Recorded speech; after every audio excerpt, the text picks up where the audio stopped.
Someone commented on my last video asking how I learned about style, and it's a hard question to answer because every day we are inundated with style and fashion and clothing. Every day I get dressed, everyone around me gets dressed.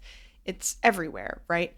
But I do think I can really point to some of my greatest inspirations in terms of how I think about style, how I've learned about the industry, and I wanted to share those with you because I think if you're looking to really start thinking very in depth about this or very critically or engage with the industry, there are some great people to follow and to pay attention to.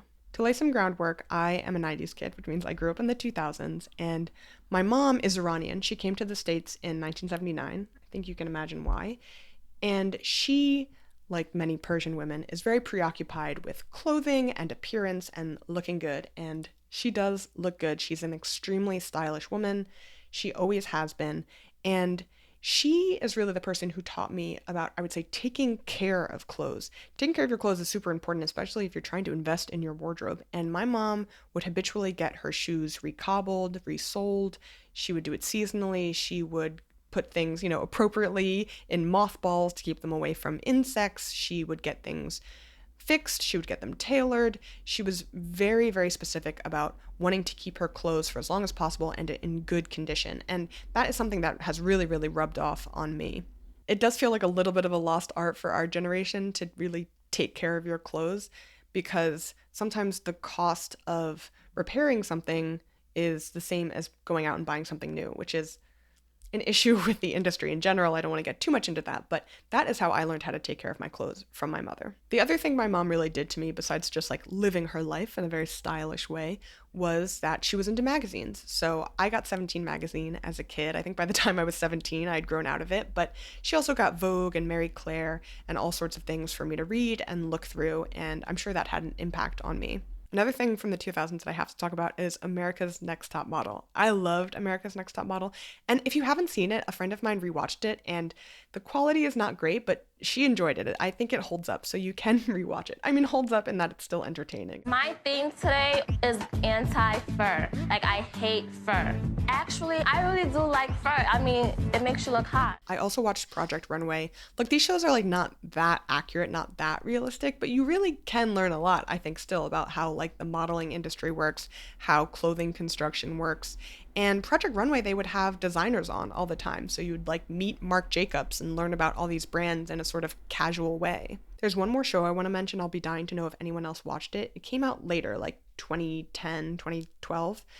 And it was called LA Frock Stars. It was on the Smithsonian Channel. It was essentially this woman who ran this huge, like, vintage and secondhand dress shop warehouse. She had all these dresses, hundreds, thousands, who knows. And she would have really fancy LA clients come and ask her to help them source something for a wedding or for a red carpet event. And I loved that show in general. Like, if they had made 10 seasons, I would have watched every season. I was so sad when they didn't make that much. I love watching the way people shop and find things that suit them and that work for their body, but I was also, I think, introduced to how stylists work, especially when they're not getting new clothes, they're getting vintage clothes, how they source those things, how they work with, suppliers, and how they get things lent to them or they just buy them outright. That was a really interesting corner of the industry that I don't think I knew that much about before I saw that show. You can still find LA Frock Stars on the Smithsonian YouTube channel, which I think is where I watched them originally. But in general, America's Next Top Model, Project Runway, magazines, this is what we had before YouTube and TikTok and Instagram Reels, where you now can get so much more of this information in such a wider array.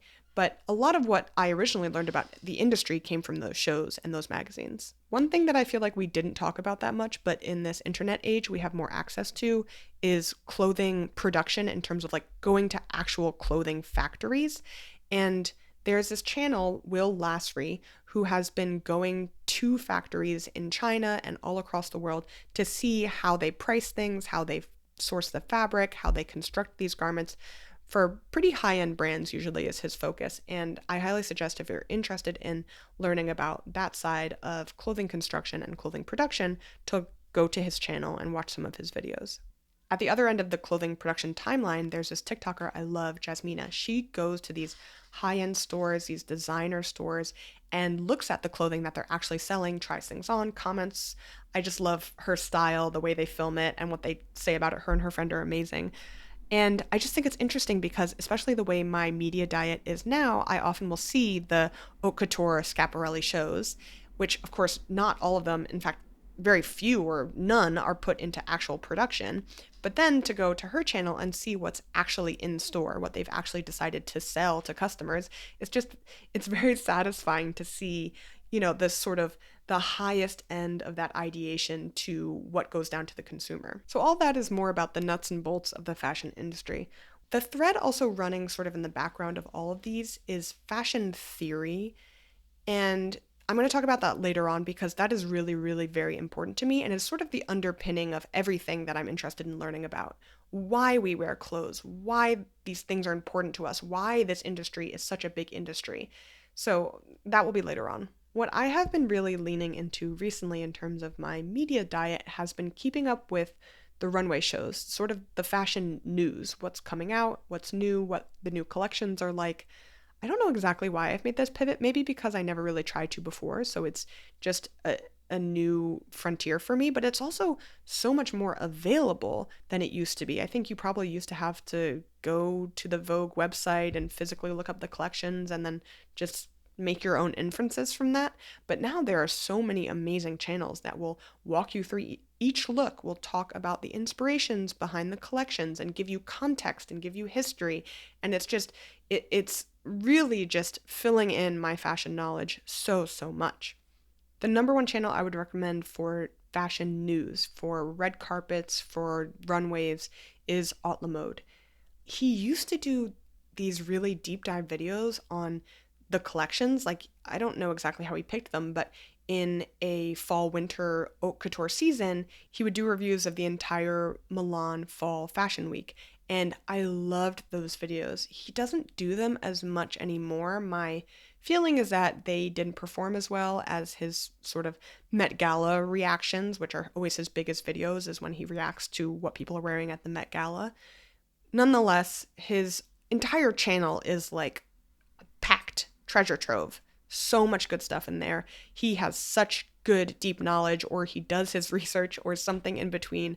I am always impressed with his taste and his knowledge and his insight. Another channel that I've been really liking recently is Bliss Foster. He does a similar mix of fashion history, talking about designer brands in general, or their really impactful runway shows of the past, with newer stuff that's coming out right now. They will go, him and his wife, I believe, they will go to Paris Fashion Week and they will shoot an interview with a bunch of different designers and then make fabulous videos about it. I'm really, really enjoying them. One more guy I want to mention is Relax, It's Only Fashion. I believe he's only on TikTok or only does short form videos. He's that white guy with long, medium length hair, and he's always like reading a comment. So he'll be like, oh, talk about Chanel? Okay, here's what I think about, and then he'll just go into his thoughts about the collection or the runway show. I like his delivery a lot, and I never mind when people have different takes or different tastes on what the shows are about. What I'm almost always more interested in is the history and the insight that they have into what the designers wanted to do or what the designers were inspired by. A lot of times, real fashion nerds will tell you to read about fashion, and I have a issue with that just because I am still a huge reader, but I only like reading fiction. I hate reading nonfiction about anything. History, like I'll read historical fiction, then I feel like I'm learning and having fun. You know what I mean? Like Pachinko was perfect for me. You learn about the Japanese occupation of Korea, and then you also get a riveting plot. I need that about fashion history. If you want me to learn about fashion through reading, that's how I need it to go. But anyway, sorry, that was just a side note. For fashion history, I am reading Ametora, How Japan Saved American Style, except I'm not reading it, I'm listening to it on tape. That's how I'm sort of getting my Wheaties in this case. And I'm really enjoying it. I'm learning a lot. I still need to finish it. That is probably the only real text that I can suggest. And if you're like me and you have trouble reading nonfiction, get an audiobook. Then it's like kind of like listening to a podcast. So a lot of those channels I just mentioned do fashion history. The other fashion channel I've always really liked is Karolina Zebrowska. I'm sorry if I'm saying her name wrong, but she has focused specifically on Western, like 1800s, 1700s sort of fashion history. She's like the person that told me that corsets were actually comfortable and they're supposed to be supportive garments and you're not supposed to like be fainting or whatever because of them. So that was very impactful for me when I heard that. But she has a great channel in general if you're interested in that sort of content. The last thing, and this is very specific, they don't post anymore. It's a TikTok account. They don't post anymore. I really wish they did. If they hear my plea, start posting again. But it's a great archive to just scroll through, even if they're not currently posting. It's called Today I'm Feeling. And you know that series I was doing on Sarah Lynn Tran? That is because of this TikTok. This TikTok introduced me to her. This TikTok account introduced me to Hermes by Martin Margiela, which is a very impactful moment in fashion history for me personally and my personal style. Like seeing that, seeing those clothes, I was like, oh, that's what I want. That's who I want to be. It was like a bucket of cold water on the head. And I would always suggest looking into fashion history because sometimes you have those moments where you're like, oh, this is the thing maybe that I was searching for. But it's a beautiful, beautiful account, one of my favorites. God bless whoever makes it. Go check it out. I saved the best for last. We have to talk about Ryan Finn. She is and has been the number one most impactful creator on me because she doesn't talk just about designers or just about what she bought or her personal style. She talks about why, the why behind everything, why it's important what we wear, why what we wear has meaning to us and to other people. Her content has formed the underpinning of how I understand everything about style, how I understand anything about fashion is because of her theories and philosophy.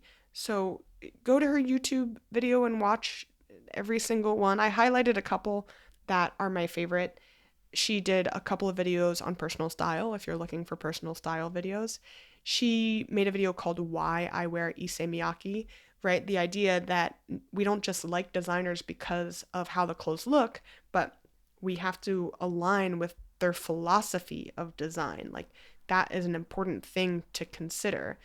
And just generally, she talks about status and trends, but not what is trending, but what trends mean, why things trend, how trends are important. And really, if you hear me ever say anything insightful about fashion, it probably has come from Ryan Finn. I don't think I've ever reinvented any wheels, but just my idea that fashion is community, fashion is communication, like these sorts of broad understandings of what fashion is about in a bigger sense come from her. There are also a couple new channels I've been watching. Loic Prigent, he seems to have amazing access into runway shows. I don't love that he focuses so much on like the celebrities there and like getting little takes from them on like what was happening. I'm kind of just like, tell me about what the designer was thinking and show me the clothes, but that's fine. I can skip around. And oh, I've been tuning into Fashion Roadman's lives. I don't watch a lot of live like streaming content, but I'm interested in what he's doing. Finally, Brenda Hashtag, if you don't know her, look her up, has come out with a YouTube podcast. And it's very personality forward. You know, it's about her life, but it is a great look. She explains everything. It's a great way to sort of understand what someone who works in the fashion industry does and what all those behind the scenes people do, what is actually happening at the runway shows, like at the fashion weeks, you know, how the trade part of the industry really goes. She is a great window into that. I just want to end this video by saying the short and long answer is that I have surrounded myself with what I'm interested in because so much of our media diets are algorithmic. My YouTube algorithm knows that I'm interested in fashion content. My TikTok algorithm is, my Instagram Reels algorithm is. So I'm getting fed fashion information and style information all the time. And it feels like a sort of passive engagement to me. So a lot of the stuff that I have learned, I haven't learned like with a notebook in hand, particularly like researching stuff. Sometimes I have, but In a more general sense, I've just sort of absorbed it like a sponge. When you surround yourself by information, eventually it sort of like trickles in. And I don't think I even realized how much I know until I'm talking to someone and randomly I'll be like, oh, that's a Peter Pan collar. And they're like, what's a Peter Pan collar? Like I have a lot more knowledge, I think, than I even realize. Unfortunately, or fortunately, there's always more to know. There's always more to learn. So I would love to hear what you guys have been watching or reading to learn about style and fashion yourselves. Authentic, how to research fashion speedrun. I want to know about Yohji Yamamoto 2002. I can Google image search it to get a superficial view of it. I can click on the Vogue website to see all of the pictures in a row and get a short summary of the collection. Then I can put it into news on Google. So you just Google search and then switch from images to news. And then I can look at all of these articles and then I read them and I take notes on all of the articles that you see here. And I mean all of them. I would read all of them and take notes on all of them. Then I would click on them, and this is an example of what it looks like when I'm taking notes. Gold Japanese movies outfitted by Yohji Yamamoto. Director Takeshi Kitano, I would write Takeshi Kitano down, and then I would watch all of his films and take notes on those as well, or read articles about him. So then I'm reading the article, I'm taking notes on anything I'm interested in learning more about. If I'm interested in what is Hollywood whitewashing, I would click that link and then I would Google Hollywood whitewashing and see if there are any scholarly or scientific articles about it and then take notes on those. If I was like, what is Ghost in the Shell? I would take notes on that and then I would watch Ghost in the Shell, which is on Tubi for free all the time. And then I would Google and see if there are any other articles about what is Ghost in the Shell. Okay, the same thing. Throughout the rest of the article, you see how it says Rei Kawakubo, Comme des Garçons, issey miyake. I would write down those names if I didn't know anything about them or if I was just interested in learning more, and then I would research them as well. You can click on those links and learn about them on Dazed's website as well, which is like an archive of articles. So then I would do that. I would go to the Dazed archive of articles, read all the ones that seem interesting to me, and take notes on those. Then guess what I would do? I would go back to Google Images, Google News, scientific and scholarly articles, etc., about each of these people individually. So researching is fun. It's like uncovering treasure that is buried, and you just keep going deeper and deeper and deeper. Do you see how I'm doing all of this just to understand one article about Yohji Yamamoto? That's what I would do, and that is what I do and have. It's really fun to not know things because then you have more opportunities to know things. So then you see this vivid color in some of his more brutal films, including Violent Cop, Hanabi, and Brother. Okay, so then I'm going to watch all of those so I can understand what are they talking about.